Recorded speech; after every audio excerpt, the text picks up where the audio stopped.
Hello, bonjour. Today on Chef Jeff, we will be talking about melons. Oh, Don, where's the prop you man? do In fact, I told you anything to right? get the prop man in here. I set this thing up and went out. You give it? I can't believe we're going to be working here all summer. You'll believe it after a few 18-hour days. Summer interns work their tails off here.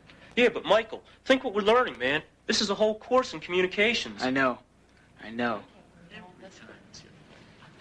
Excuse me. You're not supposed to be in here. Can I help you? We're here to see Mr. Walken, the producer.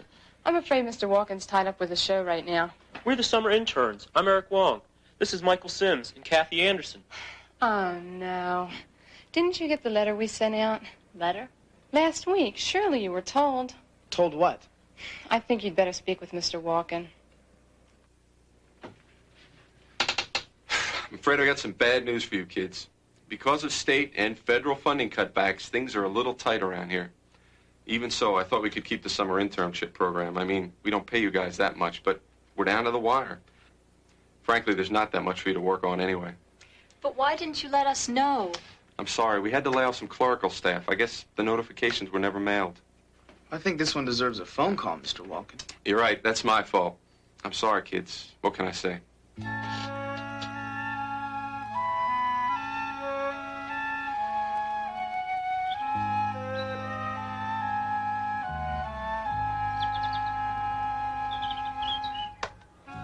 I guess I could ask my brother if he needs any help painting houses. What are you going to do, Eric? I don't know. That was a big part of my fall tuition. I can always mow lawns. Maybe I'll go down the shore this weekend, see if I can get a job waiting tables somewhere. What about you? Who knows? I'm so angry. I wish I were still editor of the school newspaper. Would I write an article? Hey, Mike, here comes your mom. Hi, kids. What are you all doing home? Station fire you already? You're close. The government cut back their funding, so they can't afford to hire us. Seems there was a mix-up, and the letters were never sent out. Oh, no. Well, you know what? Doesn't surprise me, though. Some government projects, including community TV, are going to suffer because of a shortage of tax funds this year. How do you know that? Well, I'm an accountant for the state legislature. So you mean more kids besides us are going to lose their jobs this summer? Well, there's a good chance. The goal of providing summer jobs like the television station's intern program is paid for by revenues from taxes. But sometimes collecting those taxes conflicts with other goals. Like what? Like tax reductions to encourage certain activities, like business expansion, or keeping taxes low so people will have more money to spend on their own. There are plenty of interest groups around committed to those goals. You mean special interest groups are responsible for the shortage in tax funds this year? Well, it's not that simple, but there is a conflict between... You don't have to explain. I mean, I get it. A bunch of people are up there lobbying the state legislature for tax cuts so that they can make more money while people like us are out on the street. Michael, calm down. There are no easy villains on this one. There's only so much money to go around, and... I know the first thing I'm going to do this summer. I'm going to write an expose for the city paper on the summer jobs program and what these cutbacks have done to us. How are you going to do that? I don't know. But maybe it'll get somebody doing something. Great. Where are you going to begin? Well, right here. Senator Gillespie's going to be in town for the next few days. I'll get an interview with her. How are you going to do that? I'll find a way. I called the editor of the newspaper, and he said if I come up with a good article, he would print it. So the next day, I went down to City Hall and waited. She's scheduled to meet with the mayor at 10. She's got to show up sometime. And there she is. Senator Gillespie. Senator Gillespie, I wonder if I can ask you a few questions about recent government cutbacks. Who are you? My name is Michael Sims, and I'm writing an article for the city newspaper. Wonder if I can get your opinion on recent cutbacks to community television, and especially the elimination of the summer jobs program. Well, we knew government-funded institutions like community television were going to suffer this year, but there wasn't much we could do about it. And the summer job programs, well, they were cut way back citywide. Tax increases just aren't popular. Well, how do you plan to fund government projects? It's always a problem. You see, it's difficult to get people to agree to tax increases of any kind, particularly when we also want to encourage certain activities by reducing taxes. Well, by certain activities, you mean special interest groups, right? In a broad sense, yes. If I'm referring to a group of people with an interest in a certain activity. For instance, The federal government allows tax deductions for things like charitable contributions, mortgage payment, business expenses. State and local governments will reduce taxes, say if a business locates in a certain area. And we also give a tax credit to a business as an incentive for them to buy new equipment to increase their productivity. So you could say it's big businesses that have caused the reduction in tax revenues this year, right? No, you couldn't say that. What you could say is that the small business is one activity that we want to encourage by reducing taxes. You know what I would do if I was writing this article? I'd go out and talk to some small business owners, see what they have to say. Yeah, but I have a feeling I know what they're going to say. I wouldn't be so sure if I were you. Thank you. What you working on, Mikey? I'm writing an article about government cutbacks. Hey, Mr. Arnold, you're a small businessman, aren't you? Hey, you are talking to the proud owner of the Celebrity Deli. Well, don't you think that people with the same income should pay the same amount of taxes, no matter what they do? Maybe. But that conflicts with the goal of encouraging some activities and discouraging others. Wow. Well, the excise tax on cigarettes means that smokers pay a tax that non-smokers with the same income don't have to pay. And a sales tax means that people who save most of their income don't pay as much in taxes. How much, Mr. Arnold? Well, let's see.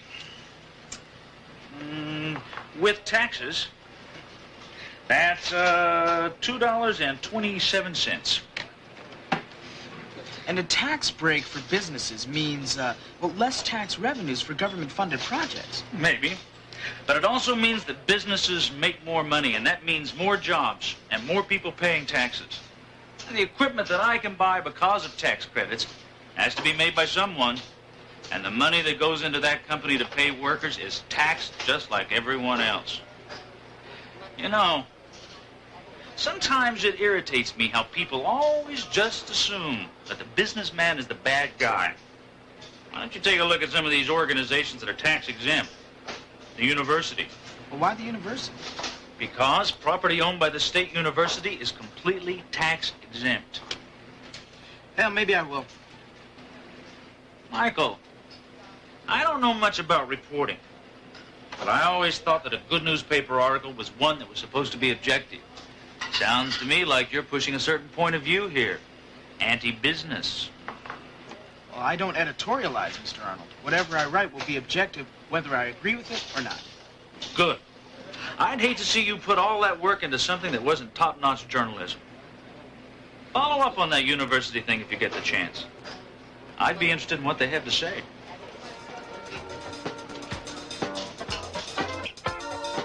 I decided to follow up on Mr. Arnold's advice and investigate tax subsidies to the state university. I spoke with an administrator in the business office who suggested that I interview some students, get their point of view. Hi, I'm Michael Sims, and I'm writing a freelance article for the newspaper. I'd like to ask you a few questions. The first one I talked to turned out to be a graduate student in economics who had a part-time job in the housing department. She had some strong feelings of her own about government subsidies. So rental housing is way too expensive. If the university didn't provide dorms, we couldn't afford a decent place to live. And it's because the university doesn't pay property taxes that they can afford to keep student housing costs so low. If they had to pay taxes, they'd have to charge us more. And if they had to charge us more, I couldn't afford to stay in school. But those same property taxes make up revenues which could go towards public projects. And those projects provide jobs and services for people. I lost my job at Channel 10 because of government cutbacks. That's too bad. But getting an education is important, too. Listen, when it comes to paying taxes, it seems like the same problem happens over and over again. On one hand, they want to raise them. Then on the other hand, they want to lower them. But no matter what they do, we gotta pay them. It's not as simple an issue as I thought. You know who you ought to talk to? Some of those non-profits, like daycare centers. Those guys don't pay any taxes at all. Listen, I gotta go. Good luck.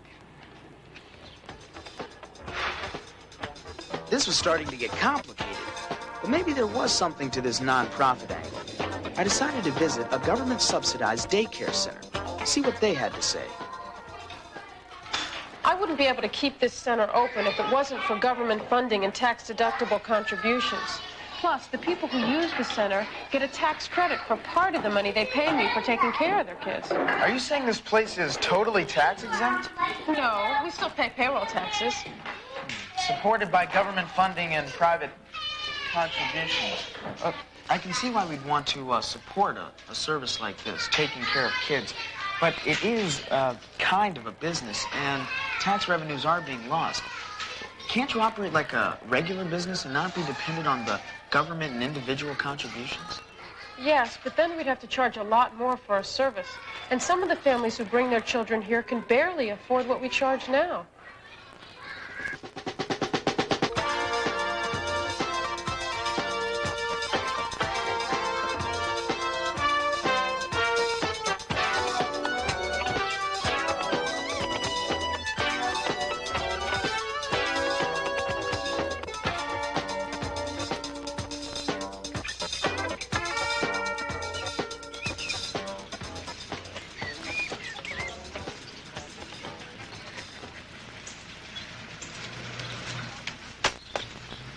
So, did you hear anything about your article yet? No, not yet. It's only been a week.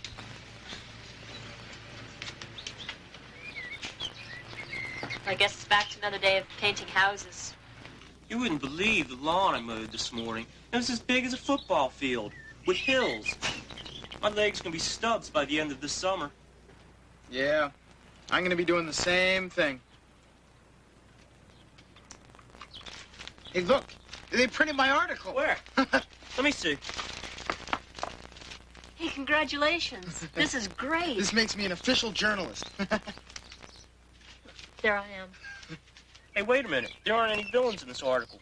I mean, I thought you were going to write an article on special interest groups and how they take money away from things like community television. Yeah, but what I found out, it's more complicated than that, like Mom said. Michael, it's for you. It's Mr. Walken from the television station.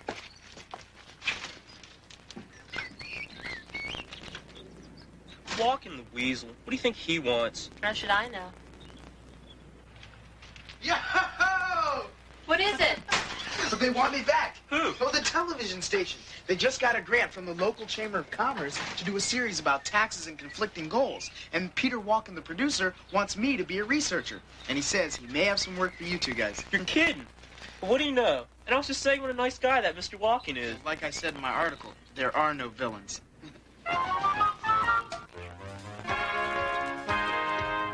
The content of Understanding Taxes was developed in cooperation with the Joint Council on Economic Education and school and economic education agencies from the entire United States. Funding was provided by the Internal Revenue Service. Facilities for this production were provided by the Educational Film Center. Understanding Taxes was produced by the Agency for Instructional Technology.